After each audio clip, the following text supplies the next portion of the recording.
Buenas tardes a todos. Muchas gracias por asistir a esta conferencia sobre la decoración arquitectónica doméstica de Sillasa, que es la más importante que se conserva y se ha documentado en la antigua Al-Ándalus, en nuestra península ibérica de la Edad Medieval.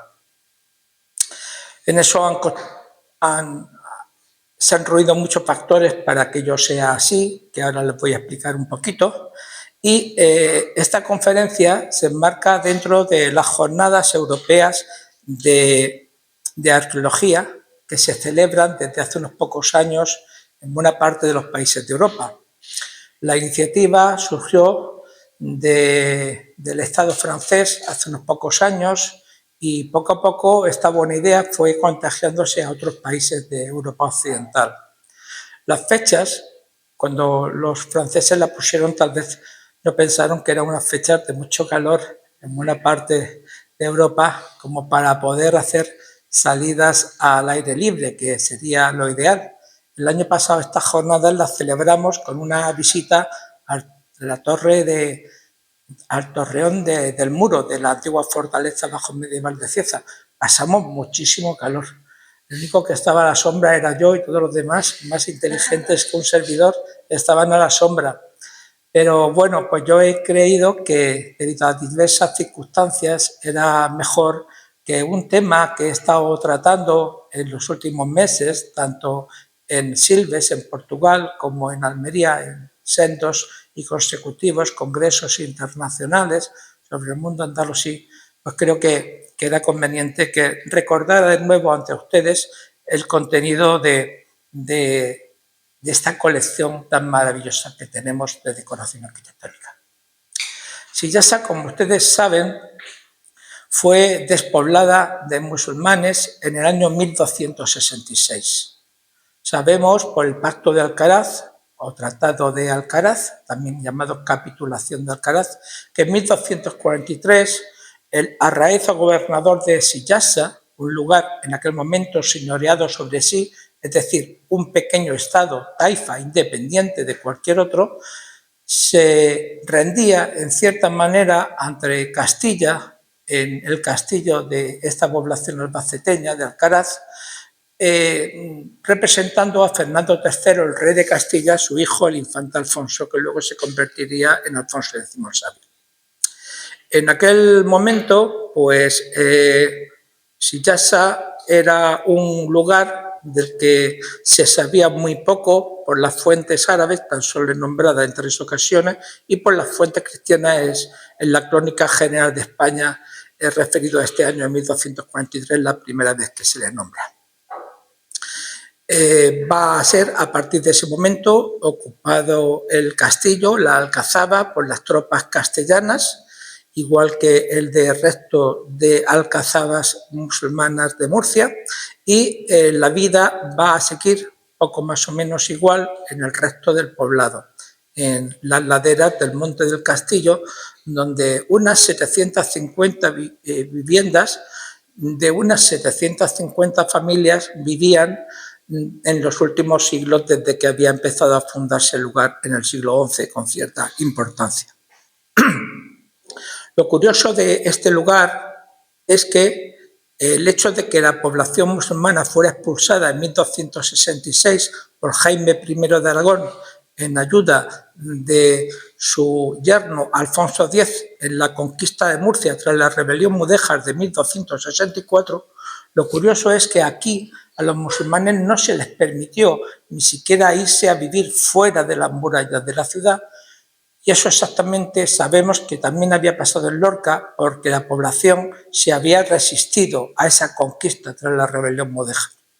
Murcia se había rendido, Orihuela, que entonces era reino de Murcia, también se había rendido, y así el resto de plazas del antiguo reino de la zona de la Cora de Tudmir, y todos estos lugares habían quedado dentro de las murallas solamente a partir de 1266 cristianos y judíos y algún muy escaso musulmán, rico y muy bien relacionado con las nuevas aristocracia del poder, primero aragonés durante unos meses y enseguida dentro del año 1266, oligarquía militar y económica cristiana castellana. ¿Qué es lo que va a pasar? Porque las casas van a ser ocupadas durante unas 3 décadas por una escasísima población cristiana que no va a cuidar esas viviendas, puesto que no las considera como lugar de destino definitivo para establecerse con sus familias, sino que va a pensar que el lugar es uno de tantos sitios en los que se tienen que alojar a la espera de que el gobierno del Reino de Castilla los vuelva a mandar a otros sitios. Como consecuencia, la falta de cuidado de los muros de Sillasa en su alzado, en buena parte construidos en tapial de tierra, se van a poco sufrir las inclemencias meteorológicas, se van a caer los enlucidos de yeso que conservan esos cajones de tierra y en muy pocas décadas todo se va a arruinar. Y se va a arruinar con todo lo que los musulmanes en 1266 no se pudieron llevar, que fue los suelos, el alzado de buena parte de los muros y afortunadamente una magnífica colección de arcos, pórticos y grandes ventanas, balcones los podríamos llamar, que constituían la decoración arquitectónica doméstica. Toda ella construida en yeso, aunque también se utilizaban otros materiales, como en algunas ocasiones para soportar parte de su entramado, ladrillos o maderas, pero principalmente en argamasa de yeso. ¿Por qué? Porque los musulmanes de Sillasa construyeron sus casas con la cal procedente de los hornos que cerca tenían y donde transformaban las piedras calizas del entorno en cal en polvo para, mezclado con agua, darle solidez a los muros que ellos querían. Con piedras de la propia montaña, con tierra en los alzados de tapial de la propia montaña y con yeso también de los afloramientos geológicos de esta roca que rodean todo el monte del castillo. El agua la tenían relativamente cerca, el agua del río Segura estaba asegurada, nunca mejor dicho, por su cercanía, aunque tuvieran que subirla a esas alturas para hacer la argamasa correspondiente con el mineral una vez triturado tras haber sido cocido en los hornos. Pero, como ven ustedes, pues hacían una auténtica economía de casi emisión cero de carbono. Utilizaban la roca, la tierra y el mineral del propio monte del castillo, la madera cercana de las sierras de Ricota y del Oro, y también para construir los tejados en piezas de madera más grandes, podían traerlas también a través del río Segura, como nos menciona Al-Zurri, que se hacía en el año 1154.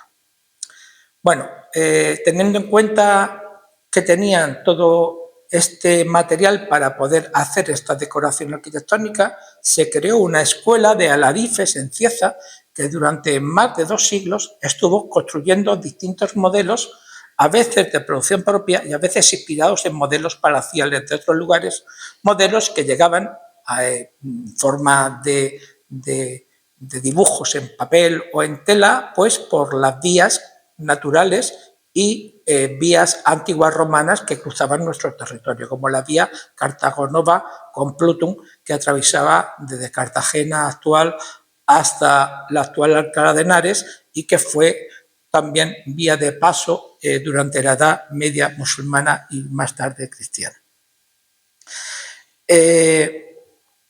La sequedad del subsuelo de Sillasa, cosa que no ocurre, por ejemplo, en la ciudad de Murcia o en otras ciudades en llano, ha hecho que el yeso no se disuelva a lo largo de los siglos por esa humedad constante que hay.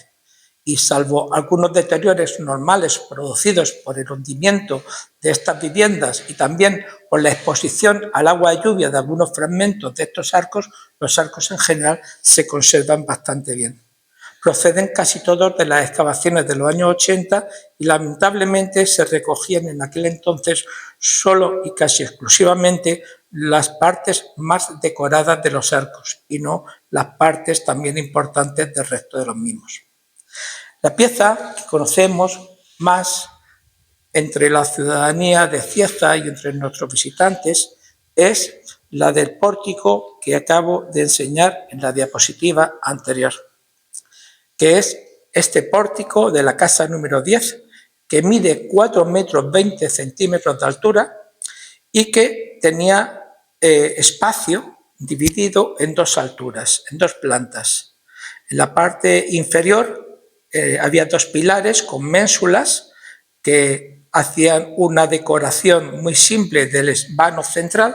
A la derecha tenemos un arco polilobulado y arriba tenemos, aparte de otros dos pilares con las respectivas ménsulas almohades, a izquierda y a derecha, dos paños de shebka. Shebka en árabe significa red, que con una cuidada talla de una decoración en forma de rombos rellenada de decoración vegetal de tendencia geométrica, pues es una de las más importantes piezas de la decoración arquitectónica almohade que existe en toda la península ibérica. En monumentalidad, a estos paños de shebka de época almohade de la casa número 10 de Sillasa solamente le ganan el patio del yeso y el patio de la contratación de los Reales Alcázares de Sevilla. Estamos hablando de un espacio palaciego, no doméstico, y los paños de shebka de la Giralda de Sevilla, que ustedes también conocen, ¿no? Esta es la cuarta pieza en importancia y la primera de carácter doméstico en monumentalidad.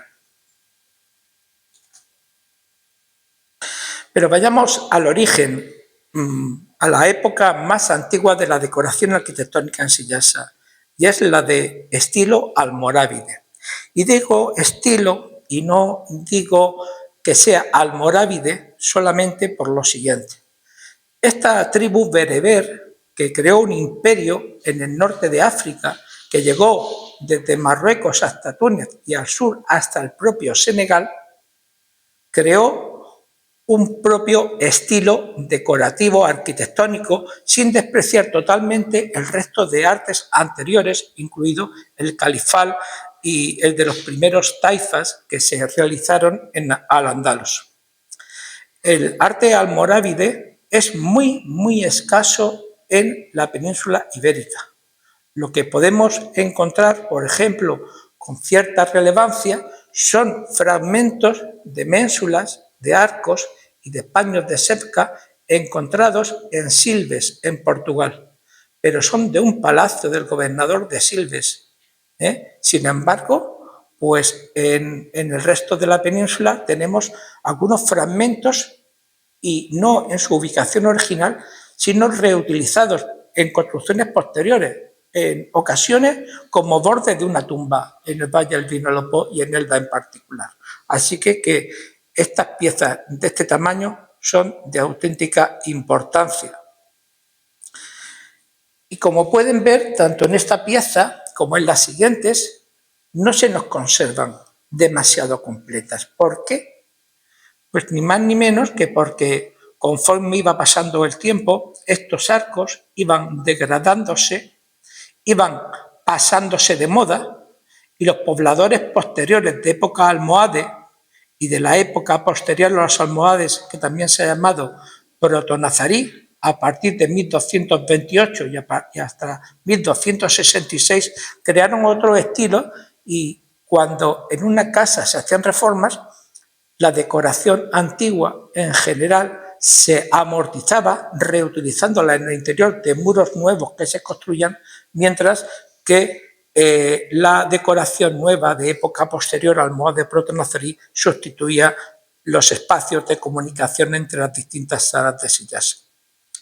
Este fragmento de arco, al igual que el anterior, pueden ver ustedes que se caracterizan por una cosa. Los arcos tienen los lóbulos muy grandes. Ya veremos cómo después el tamaño de los lóbulos, después del periodo almorávide, va a disminuir.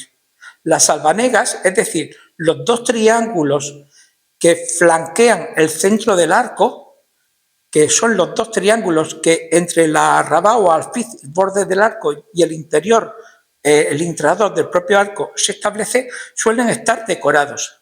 Suelen estar decorados y a veces de forma calada, es decir, atravesando todo el arco como podemos ver aquí.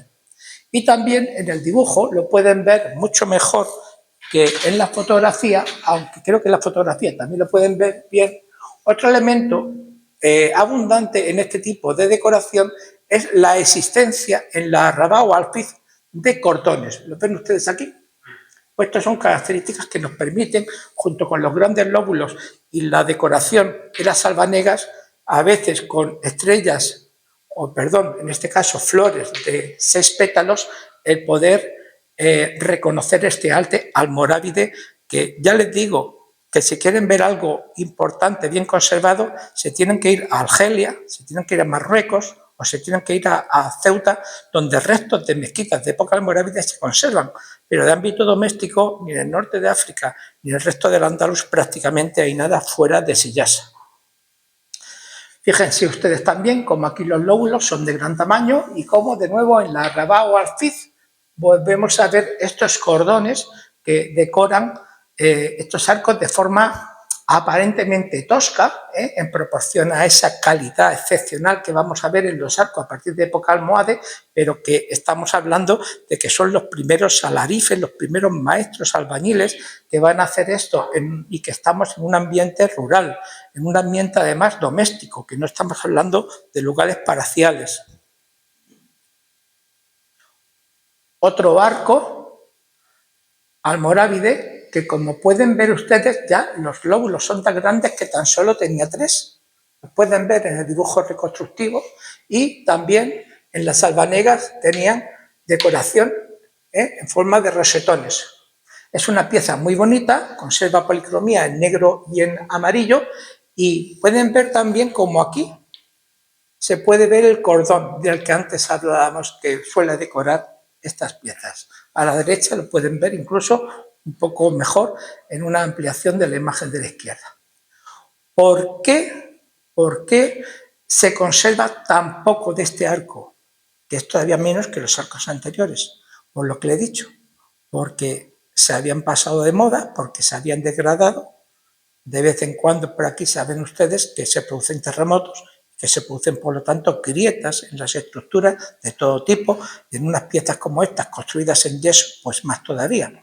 Por lo tanto, estas piezas eran reutilizadas y se encuentran en los derrumbes de los muros de los momentos posteriores de Sillasa. Y aquí les enseño una pésima fotografía sacada de una fotocopia de la revista Neandertal que el grupo de arqueología del mismo nombre editaba en sistema offset hace pues unos 50 años casi. Bueno, ¿por qué le pongo esta diapositiva y no le pongo una buena? Porque si ustedes ven este arco, por favor avisen a las autoridades nacionales o de la Interpol, porque esta pieza ha sido robada por alguien hace más de 50 años. Yo no llegué a verla y vi los primeros elementos de esta decoración que encontró el grupo neandertal de la OGE en el año 76, a finales del 76, y esta pieza ya había desaparecido. Así que si ustedes la localizan, ya saben que como todo patrimonio arqueológico que no está declarado como propio tras la ley de 1985 o tras la ley autonómica de 2007, pertenece al común de los españoles como todo el patrimonio arqueológico y es, por lo tanto, injusto el que esté en propiedad privada, puesto que es una propiedad común. Es muy bonito, estas flores que hay aquí, el resto de círculos, fíjense ustedes, pues tallar esto hace 900 años, esta decoración arquitectónica almorávide es de final del siglo XI y principio del siglo XII, no era nada fácil y está todo tallado a mano con el yeso en fresco. Otra pieza de la decoración almorávide es este pilar con el arranque de otro arco polilobulado de grandes lóbulos y, como pueden ver, pues de nuevo estos cordones son los que suelen ponerse en el borde de la pieza. También este tipo de decoración, así como de ondas, también es típico almorávide y lo encontramos en otras piezas que hemos encontrado en Sillasa. Este es el único pórtico almorávide que se conserva en todo Al-Ándalus. La pieza estuvo situada originalmente en la casa número 14 de Sillasa, pegada a la casa número 10 que está al lado. Y en un determinado momento en el que peligraba la parte del muro exterior de la casa número 10, fueron utilizados sus fragmentos de mayor tamaño para reforzar el muro exterior. No se sabía de dónde era originalmente el pórtico, pero el hecho de que yo encontrara en las cajas correspondientes a la casa número 14 pequeños fragmentos de decoración que pegaban con estos grandes que habían sido trasladados, me hizo que midiera el perímetro de los pilares, la distancia de los arcos, del vano interior de los arcos laterales, me fuera al yacimiento a donde habían aparecido pequeños fragmentos en la casa número 14 y localizara los restos de los pilares y el vano completo de donde originalmente había estado ocupando su lugar de decoración arquitectónica, de paso a un salón antes de haber sido reutilizado como piezas de refuerzo en la casa número 10. Aquí tienen un primer plano de uno de estos arcos, el de la izquierda. Aquí la decoración no escalada, pero sí que pueden ver que tiene pues estos círculos donde dentro de ellos hay estas rosetas de 6 pétalos desarrolladas con un compás, y pueden ver también cómo este arco de herradura apuntado tiene como una especie de cilindros que se continúan en todo su desarrollo.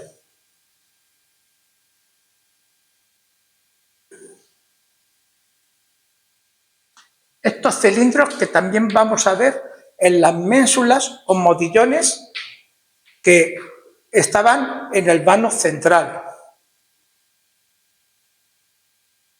y que también pueden ver en otras ménsulas de otros arcos. Esto hace que a este tipo de decoración arquitectónica se le llame arcos o modillones de rollos, por razones obvias, no hay que explicarlas. Y también es otra característica que, aunque ya aparece en algunos arcos de época califal, va a definir sobre todo la época almorávide y va a definir todas estas piezas que hemos encontrado en Sillasa, tan fragmentadas y en ocasiones tan fuera de su contexto original como esta pieza que pueden ver aquí. Esta pieza tiene una cosa, en mi opinión, pues muy bonita, y es que pues los rollos no atraviesan el total del intradós de la ménsula, sino que hay un espacio intermedio que está decorado con este cordón que pueden ver en el centro. Esto, la parte interior de los arcos o de las ménsulas, se llama intradós. Como pueden ver ustedes en el centro, pues se desarrolla esa decoración. Otro de estos arcos, nuestras ménsulas de rollos, pueden ver de nuevo estos elementos en forma de cordón que los caracteriza y de nuevo estos interiores hechos con rollos. En ocasiones estos rollos tienen incluso como un tallo que indica como si fuera una hoja enrollada sobre sí mismo, que luego vamos a ver mucho mejor en la época almohade. También esta pieza pueden ver tanto en la fotografía como en el dibujo hecho por mi amigo Antonio Piñera, pues esta decoración vegetal de tendencia geométrica que busca pues adornar el paso de unas estancias a otras con un gusto y con una abundancia que no se van a encontrar fuera de Sillasa en época almorávide en ningún otro lugar de Al-Ándalus. Es algo excepcional la colección que tenemos en Cieza, insisto. Esta es otra ménsula. No es de rollos ya, han perdido la decoración de rollos, es una ménsula con decoración del intradós liso, pero sigue manteniendo la decoración de cordones y también la decoración de un rosetón de 6 pétalos dentro de un círculo, como pueden ver en esta ocasión. Y no se quedaban ahí los alarifes sillasíes, sino que hicieron paños de cerca.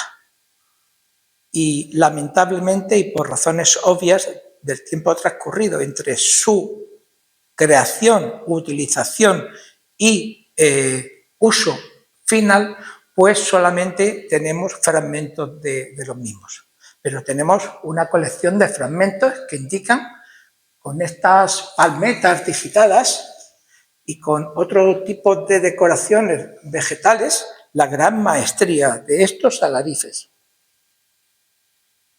Y esta es una pieza pequeña, pero de una enorme belleza. Fíjense en estas palmetas digitadas.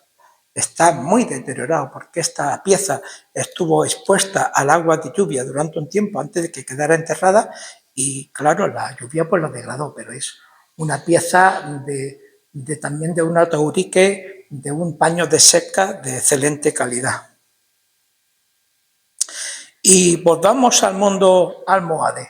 Ya hemos explicado suficientemente cómo esta pieza pues es la más importante de carácter doméstico de la decoración encontrado en todo Al-Ándalus, con una calidad de talla que es mejor que la de los patios del yeso y de la contratación del Palacio de los Reales Alcázares de Sevilla, que he visto personalmente en varias ocasiones, y les puedo asegurar que aunque aquello es más impresionante por razones de monumentalidad, estamos hablando de un palacio, la calidad de esta talla es superior, sin duda ninguna, al resto de la decoración arquitectónica que hay, incluso la palacial, en época almohade en España. Arriba a la derecha vamos a ver esta banda epigráfica que, con la más manida y repetida frase de la felicidad y la prosperidad, es la decoración epigráfica más abundante en Sillasa, y pueden ver cómo estos paños de cerca son asimétricos, porque mientras que este está más proporcionado entre su altura y su anchura, debido a que es la parte que cubre este arco que vemos aquí de la ventana del piso superior, este, sin embargo, se estiró más para servir de paso con este arco que está en su base a el acceso a través de la escalera que unía en el patio estas dos plantas. Fíjense en este tipo de decoración que no sé si de ahí viene. Los lóbulos, como pueden ver, son mucho más pequeños que los de la época anterior, almorávide, y pueden ver cómo aquí hay como una hojita enrollada sobre sí misma. Estos arcos de hojas son los típicos de la época almohade. Como pueden ver ustedes, aunque subsisten todavía restos de los antiguos cordones, pero estas ménsulas que ven aquí ya tienen una decoración que incluso recuerda mucho más al mundo clásico romano que a los estilos decorativos musulmanes.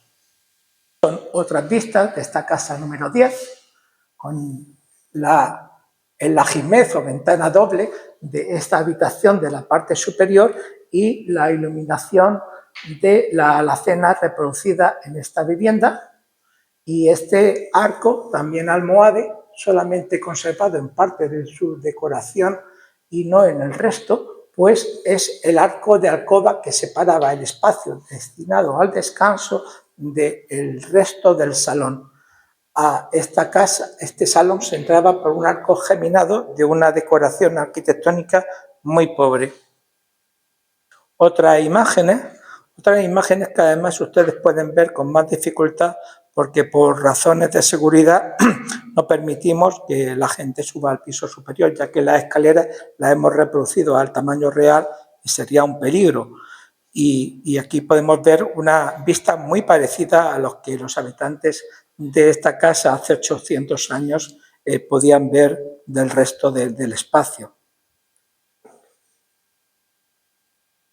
Otra vista, en este caso cenital, donde se puede ver también que aparte del pórtico y de este ajimez o balcón de arcos polilobulados se encontraba otro enfrente. Curiosamente, este no pertenecía a la propia casa, sino a la casa vecina, a la casa número 12.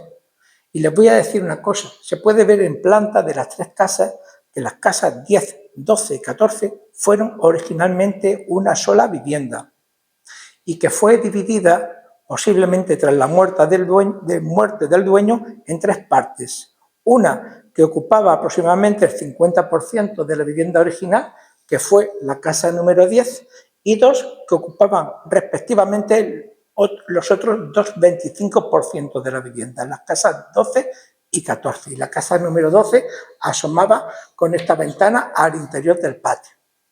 Las tres casas compartían el mismo pozo negro, aunque tenían sus propios salones, sus propias cocinas y sus propias letrinas.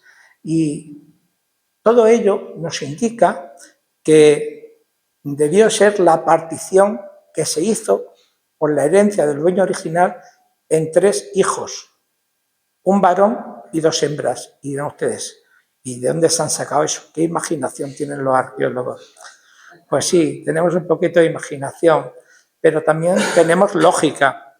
Sabemos que en el derecho islámico los hombres heredan el doble que las mujeres. Y pueden parecerle, qué machistas. Tiene su lógica. En el derecho islámico son los varones, los hijos varones, los que cuidan de los padres cuando están mayores, y no las mujeres. Justo al revés de nuestra tradición cristiana. Por lo tanto, si los hombres son los que van a tener que alimentar cuando ya no pueden trabajar, cuando ya no pueden llevar su propia vida económica, negocios, etcétera, a los padres mayores, es lógico que se beneficien de una mejora en la herencia. Y por eso es por lo que en la tradición del derecho musulmán islámico, pues los hombres tienen el doble de herencia que las mujeres. Y eso justificaría la partición en tres partes desiguales de la casa original, en la que las viviendas 12, 14 y 10, que es la que están viendo, formaron una unidad inicial.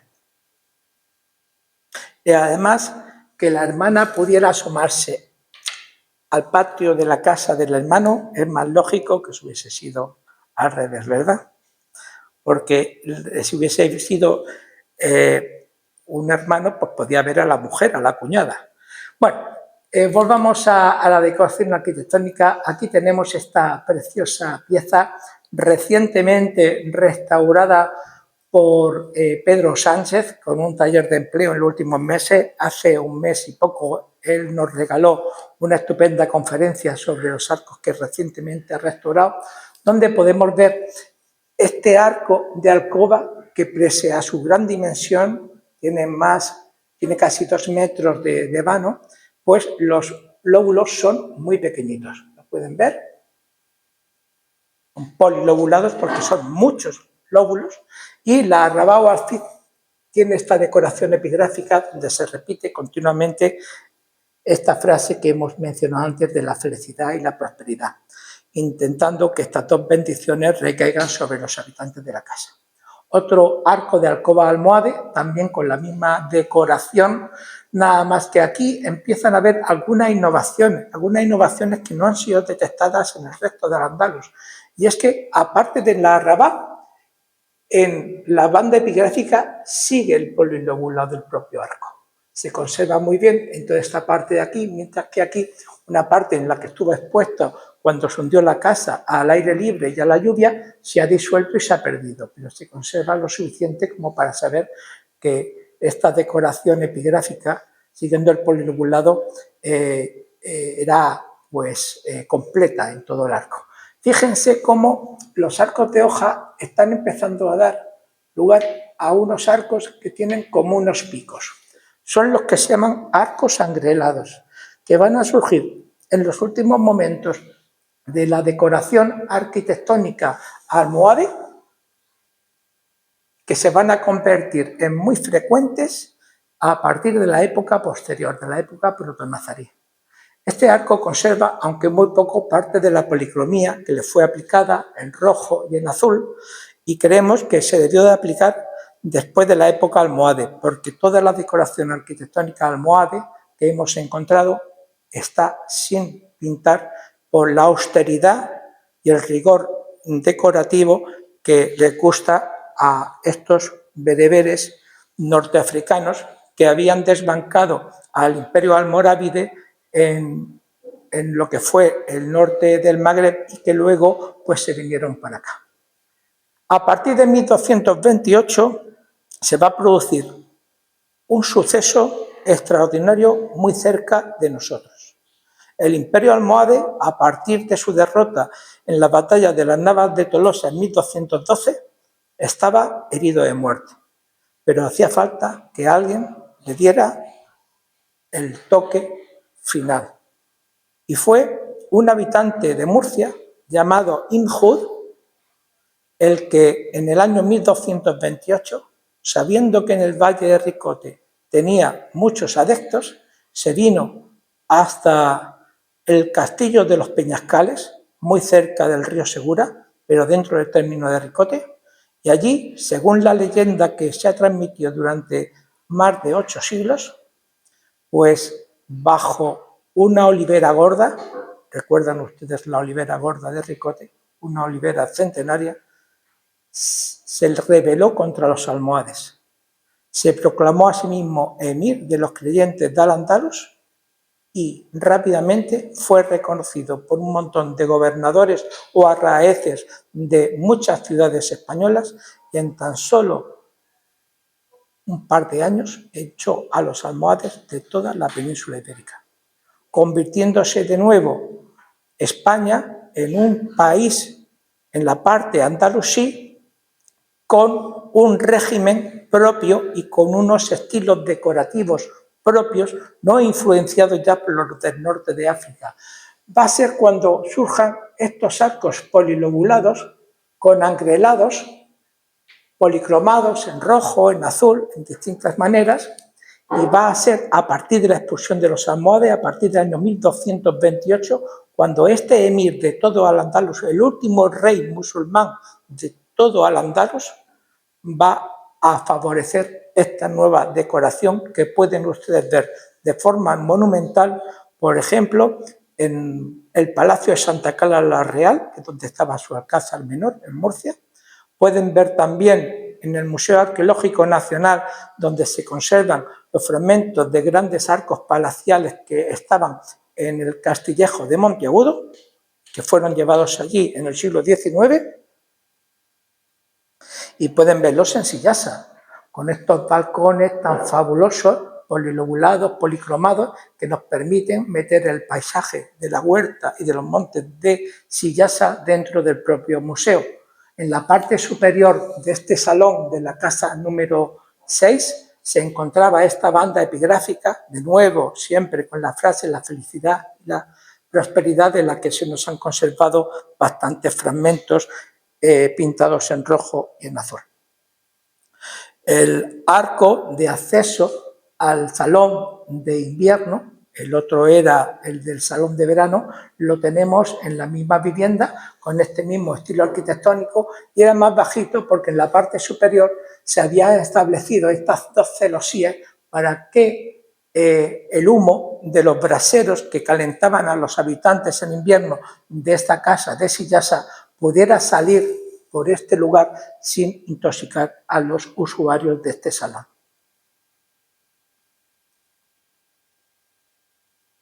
Esta es otra vista cenital de la casa número 6, donde se nos conservan unos elementos almohades que indican la existencia de esa vivienda ya antes del año 1228 y el final del mundo proto-nazarí va a tener lugar justo cuando se quita, se echa del interior de Sillasa a sus pobladores musulmanes en el año 1266. Afortunadamente, estos grandes balcones de 3,96 metros de altura, que ustedes no pueden ver nada parecido si no se van a la Alhambra de Granada o se van a la Alcazaba de Málaga, donde vivía el gobernador de esa ciudad, no pueden ver esta monumentalidad de balcones, nada más que en Sillasa y en esta época de la época protonazarí, que comenzó en su estilo arquitectónico en el año 1228 y que acabó en 1266. A partir de ahí, muchos alarifes que habían hecho esta decoración arquitectónica en Murcia o en Castellón, en la llamada Casa de Onda, y que era de una enorme calidad y variedad de decoración mucho más profusa que la anterior de época almohade, pues va a desaparecer del Levante, puesto que se van a imponer los nuevos estilos al gusto de los cristianos, y muchos de estos alarifes se van a ir al Reino de Granada. Y en el Reino de Granada se va a pasar directamente del estilo arquitectónico, de la decoración arquitectónica almohade, a la decoración arquitectónica nazarí, sin el paso intermedio que se dio en el Levante español. Aquí se gestó, aquí en el Levante español y en Sillasa en parte, un estilo decorativo que sería la base de todo lo que ustedes hoy en día están viendo en la Alhambra de Granada, en los salones mudéjares y patios mudéjares que hizo construir Pedro I en los Reales Alcázares de Sevilla y en otros lugares de nuestra península, y tanto de España como de Portugal. Otro arco protonazarí de enorme belleza, con estos angrelados, con estas albanegas que vuelven a recoger de nuevo la decoración arquitectónica que había abandonado anteriormente el arte almohade. Otro arco más, de nuevo con esta decoración en las albanegas de tipo vegetal, con estos arcos tan bonitos, tan sumamente bien cuidados en su diseño, y con los restos de la decoración epigráfica de su arrabá o alfiz. Y llega en Sillasa a construirse decoración arquitectónica de esta belleza tremenda, con estas palmetas digitadas, con estas piñas, que solamente si ustedes van a los palacios nazaríes del sur de Al-Ándalus, del Reino de Granada, que fue el último reino musulmán de España, pero no fue el último reino de toda Al-Ándalus, que ya hemos dicho que tuvo su sede en Murcia de 1228-1238 con Injud, pues el que tuvo su final en este momento. Nada más, quiero despedirme con esta jarra preciosa que ustedes conocen de sobra, que tiene 30 centímetros de altura, que es la mejor conservada, con decoración simbólica, teniendo en su cuello la mano de Fátima o Hamza, que tiene en su cuerpo estas dos aves enfrentadas por el pico, y entre las que nace un árbol que tiene sus raíces en el cielo y el desarrollo de su copa en la tierra, porque lo que vemos en la tierra tiene sus raíces en el cielo. Muchas gracias. Y ahora, si tienen alguna pregunta. ¿Sí? Ha sido muy interesante la exposición, el detalle, todo esto. Y yo me pregunto, ¿está estudiado ahí en la respuesta? ¿Esto se hacía en el lugar o lo hacían en talleres? Ese detalle, esa complejidad. Se podía hacer ahí en el lugar sobre la marcha que se hacía la obra, que se hacía en talleres específicos para este tipo de obras de encaje, digamos, y cómo se traían ahí. Las piezas de relativo pequeño tamaño se hacían in situ, en el interior de unos cajones de yeso, de madera, perdón, donde se rellenaba de argamasa y yeso fresco, se hacía el dibujo y se tallaba. Eso sabemos por las improntas de los tablones de madera que se hacía así. Sin embargo, en los arcos grandes, los de alcoba, esos sin duda ninguna que se tenían que hacer en talleres en parte y en parte en el propio lugar, porque hacía falta incluso meterle pernos metálicos y también hacía falta meterle grandes maderos dentro de la propia estructura, y era imposible el poder meter por las puertas pequeñas de las casas estos grandes arcos, ¿no? Es decir, que en parte se hacían en talleres por la comodidad del artesano y en parte directamente en el lugar. Y además, pues, se hacían a medida del vano.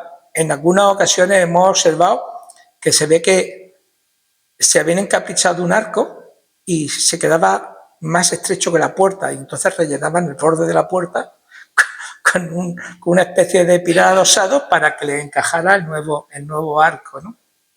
Sí, perdón, Antonio, creo que tenías alguna pregunta. Cuando uno viene y mira estos arcos, todos estos elementos decorativos, la verdad es que se queda uno atrapado, fascinado por tanta belleza. Pero después de las magníficas explicaciones que os ha dado, la verdad yo creo que ahora lo vamos a disfrutar todavía más. Por lo tanto, la verdad quiero agradecerte las explicaciones que nos ilustran y que nos van a ayudar a apreciar todavía más lo que tenemos. Y luego también quería preguntarte, a mí me intriga un poco cómo sería la mezquita en Sillasa, porque imagino que tendría o debía de tener o debería de estar profusamente decorada. ¿Cómo se sabe algo? ¿Cómo andamos? La mezquita de Sillasa, por lógica, debería estar profusamente decorada. Lo que pasa es que, como no se ha excavado nunca el lugar donde estaba la principal mezquita, digo la principal porque por las Madinas de Tetuán, de Tánger o otros lugares del Magreb, por la extensión de Sillasa de 9,5 hectáreas, Sillasa debía tener entre 5 y 7 mezquitas, ¿eh? Obviamente había una mezquita Aljama y luego había otras mezquitas más pequeñas. Mucha gente rezaba dentro de las propias casas, pero la aristocracia se reunía necesariamente para verse en la mezquita Aljama los viernes, ¿eh? No sabemos si se construyó en época almorávide, se hundió o no y se hizo posteriormente en época almohade o protonazarí, o si se mantuvo parte de ella y luego fue ampliándose con nuevas. Sí que sabemos dónde estaba la mezquita Aljama, porque hemos localizado en una parte cercana a la primitiva ciudad, mirando hacia el río, unas estructuras de muros de más de 1 metro de grosor, que tiene la misma orientación que tienen las tumbas de Sillasa. Y digo que eso es importante porque las mezquitas se orientan hacia la Meca cuando se orientan hacia la Meca, porque en Al-Ándalus, que hemos sido siempre los españoles tan anárquicos, cada mezquita y cada tumba está orientada para donde le da la gana a cada uno. Miren ustedes, en España se da una circunstancia muy curiosa, y es que en casi todo el Magreb las mezquitas están orientadas hacia Oriente, donde estaba la Meca. Pues en España, a partir de que se instala el califato en el siglo X en Córdoba, todas las mezquitas que están al norte de Córdoba, de ese siglo X en adelante, van a estar orientadas hacia el sur, hacia la sede del nuevo califa. Sin embargo, cuando el fenómeno de la Reconquista va avanzando, las mezquitas que se van construyendo más al sur, por los antiguos habitantes del norte, siguen orientándose hacia el sur. Y en el caso de Sillasa, las tumbas y lo que creemos que es la mezquita están orientadas hacia el sureste, hacia lo que sería el camino natural a través del puerto de Cartagena de dirección hacia la Meca. Y creemos que sí que debe haber una decoración arquitectónica, si no fue arrasada, si se tapó suficientemente pronto por los escombros tras su abandono o antes de que la lluvia destruyera esos arcos, con una decoración que sea de 1 o de 3 épocas distintas dentro de la época de Sillasa debe ser muy interesante. Muchas veces se me ha dicho que por qué no excavamos la mezquita. Los problemas de conservación de Sillasa en la zona excavada en los años 80 han sido tan graves que las excavaciones arqueológicas que yo he dirigido desde hace 19 años siempre han sido en calles y en plazas y en los espacios destinados a servir de lugar de tránsito para los visitantes de Sillasa, donde los enlucidos de yeso de las paredes no tenían la alta calidad que tenían las casas en su interior o donde los suelos eran de tierra y no eran de yeso, también enlucido como en el interior de las viviendas. Por eso nos atrevíamos a dejar descubiertos esos espacios que hoy en día sirven de tránsito para los turistas y visitantes.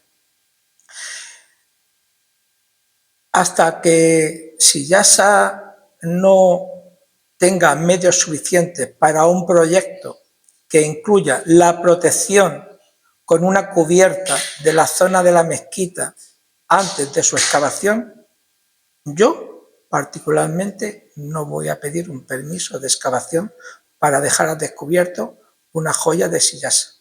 Otras personas a lo mejor pensarían, bueno, el problema es de la administración, es de otros, a partir de que yo lo excave, lo descubro y que le paso la pelota.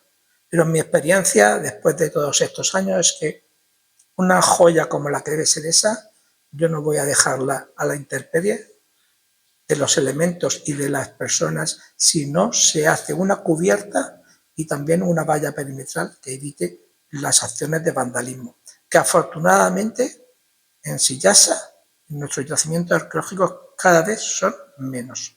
Existen, yo recuerdo cuando tenemos que cambiar los candados de los yacimientos cada 2 o 3 meses como mucho, y ahora pasan bastantes años entre un cambio y otro.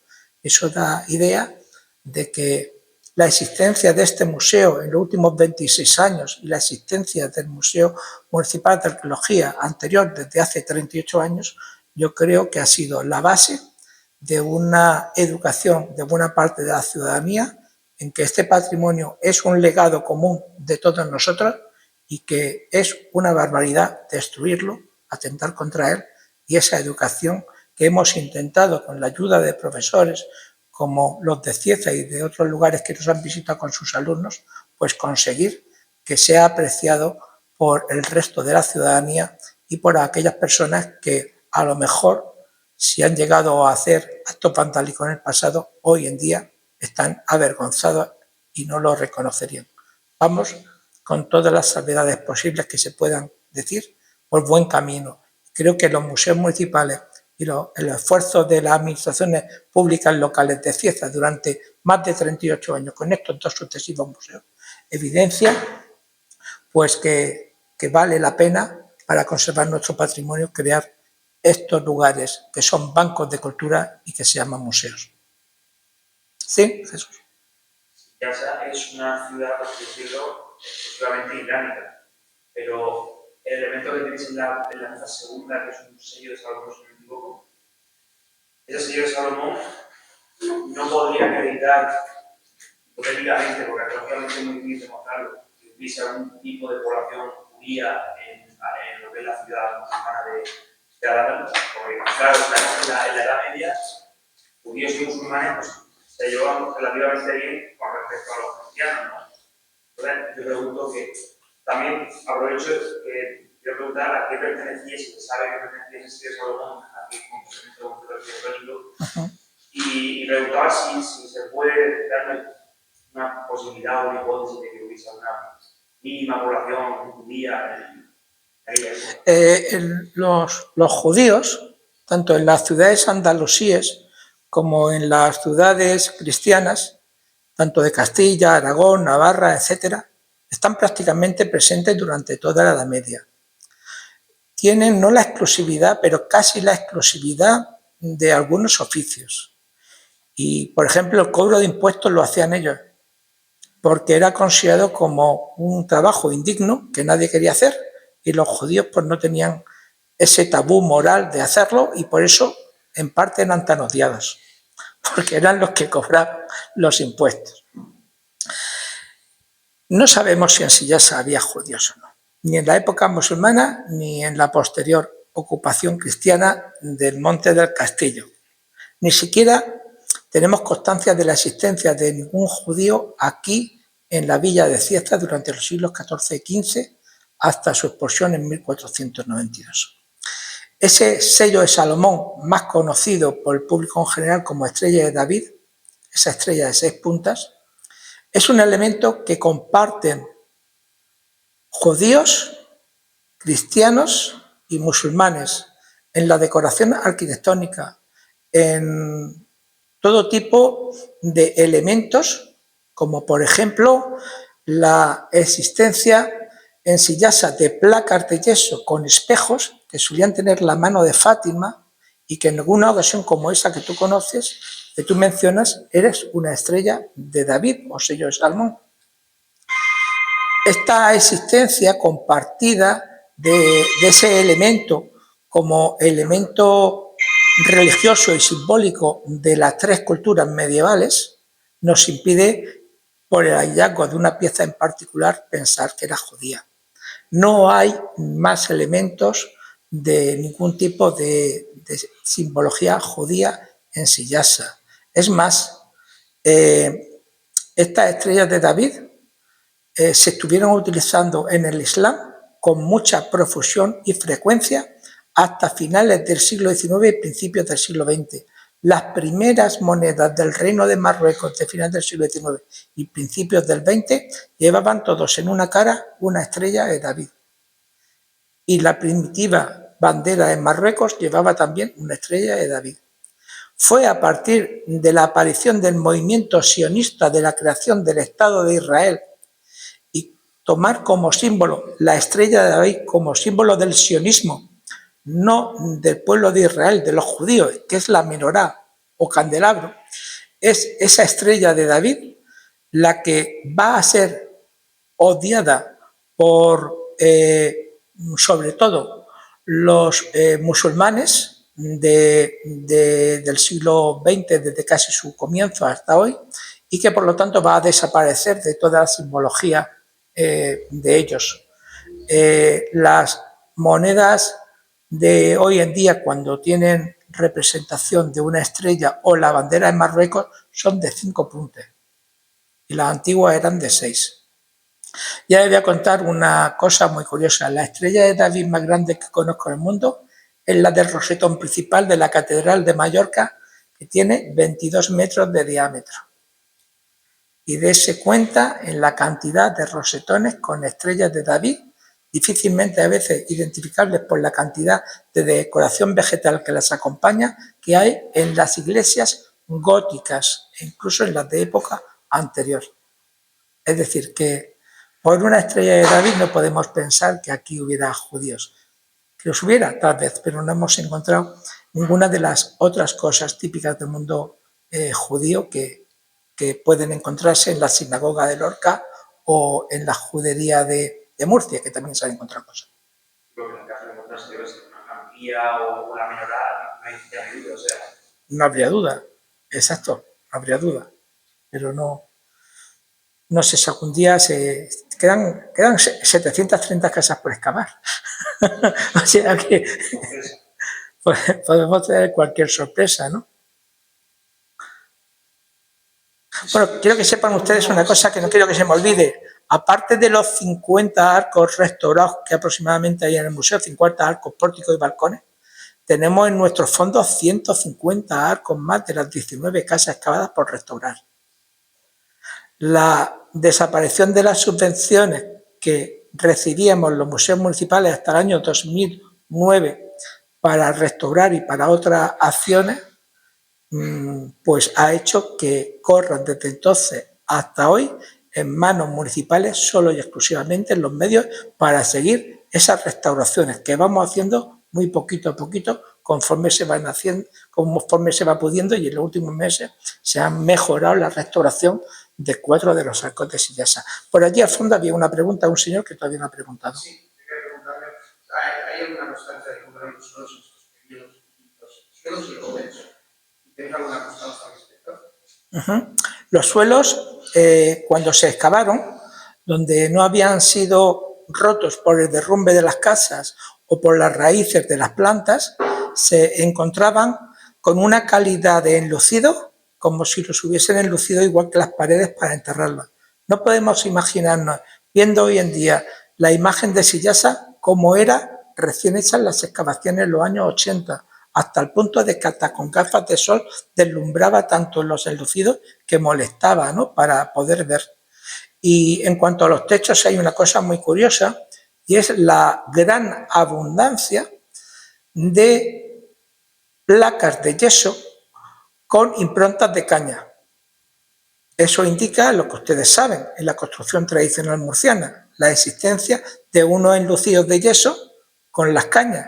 Pero esas superficies son a veces tan grandes y nunca esos trozos de yeso correspondientes a los techos tienen improntas de las colañas de madera que servían para soportar los tejados, que indican que, tal y como ustedes pueden ver en las casas que tenemos arriba reproducidas, los cielos eran horizontales y se hacían unas estructuras de caña revestidas por la parte inferior de yeso para darle un aspecto cuasi glacial a estas viviendas. Mientras que las casas de época posterior, pues, aunque no se viera la caña porque se luciera tan bien, no se cuidaba tanto un esfuerzo tan grande de hacer pasos, techos horizontales, que implica pues un gasto económico mucho más grande que el poder lucir simplemente los suelos inclinados de los tejados. ¿Alguna pregunta más? Si no queda ninguna, yo aquí me he quedado con una idea. Al principio de la conferencia has aludido a la dependencia lógica que tendría esta ciudad con respecto de Río Segura por la necesidad de agua. Entonces tenía que haber algún camino, que se subiera para un servicio beneficio, como sobre todo la gran cantidad de agua que se necesitaría para el consumo humano y de estas nutriciones. ¿Se ha descubierto algún empedrado o alguno de estos de sus caminos? Supongo que iría por una que se llama la senda del Cizar, otra que baja por detrás, por lo que es el paramento de San Pablo, por lo que es bajar Segura. Tenemos documentado un solo camino de acceso a Sillasa en época musulmana. Desde Segura. Y va hacia el Menjú. Entre el castillo, entre el cementerio de Sillasa, que está al sur de la zona excavada, y el otro cerro que hay a la derecha, que en ambos casos están rodeados de una muralla, hay un camino en zigzag inclinado, que se hizo así en zigzag por dos razones: para facilitar la subida de materiales acarreadas por mulas y borricos hacia el interior de la ciudad, y también como medida defensiva, porque los saltos en ese camino zigzagueante de altura son de 1,5 metros, cosas así, y era imposible que hacia la puerta de la ciudad, que se encontraba en esa zona, exactamente en la parte superior de esa vaguada que separa el cementerio del otro cerro que está al sur de la ciudad, se pudiera atacar frontalmente. Si tenían que ir zigzagueando durante una larga caminata de más de 150 metros de longitud en línea recta, haciendo zigzag unos 300 o 400 metros, pues desde arriba con flechas de piedra el ataque era mucho más fácil. Por ese lugar, en dirección hacia el Menjú, donde posiblemente también hubiera una presa que permitiera el arranque de las acequias que hoy en día se desarrollan hacia Barán, es donde la gente subía y bajaba preferentemente al pueblo y donde se abastecía de agua en las acequias o en el propio río o en alguna fuente que pudiera haber y que hoy en día ha desaparecido. Sí que sabemos, por etnografía comparada, que en los actuales países del Magreb, tanto hasta hace muy pocas décadas como todavía en los lugares más rurales, cuando la fuente o los lugares de habituamiento de agua están lejos, las mujeres y los niños, la primera obligación que tienen al despertar el día es ir a por agua para la provisión de la casa. En las tinajas semejantes a las que hemos visto en nuestras generaciones en las casas de campo, donde no llegaba el agua, ¿no? Entonces tenían tinajas que traían con agua.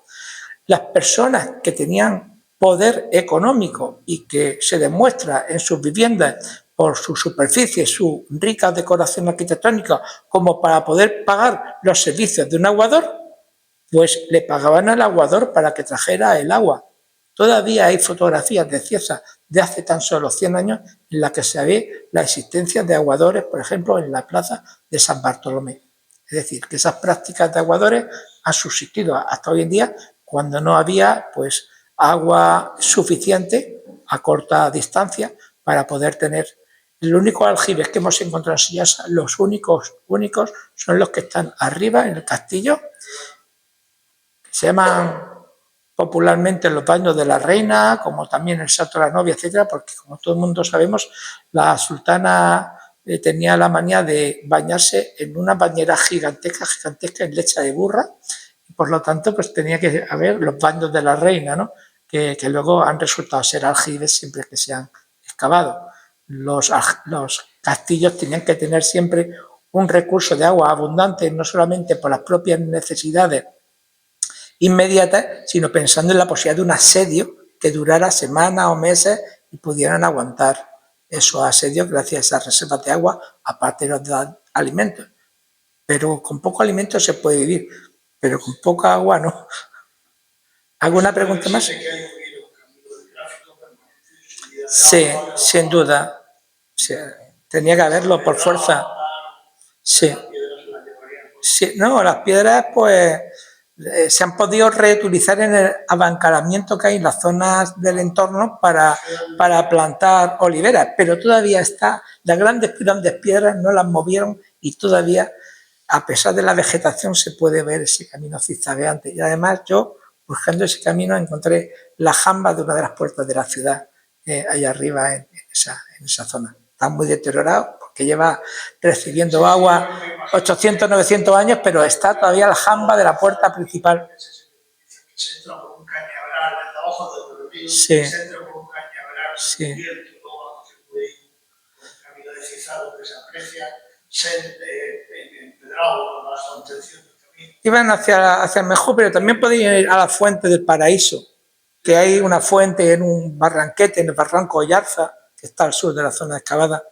De hecho, todavía hay una presa allí, de control de agua, y hay agua allí que puede que subiera. ¿Alguna pregunta más?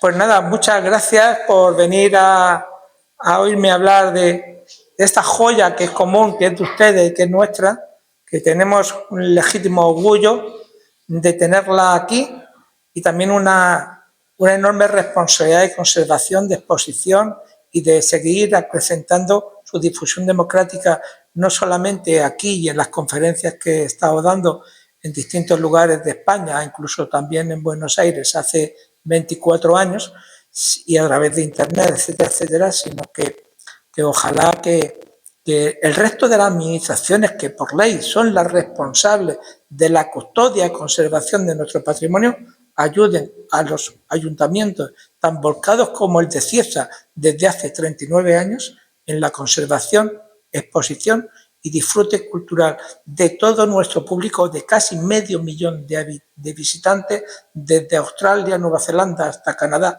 los últimos rincones del mundo, que nos visitan todos los años y cada día más conforme se van encontrando y sabiendo del valor que tiene nuestro patrimonio local. Muchas gracias.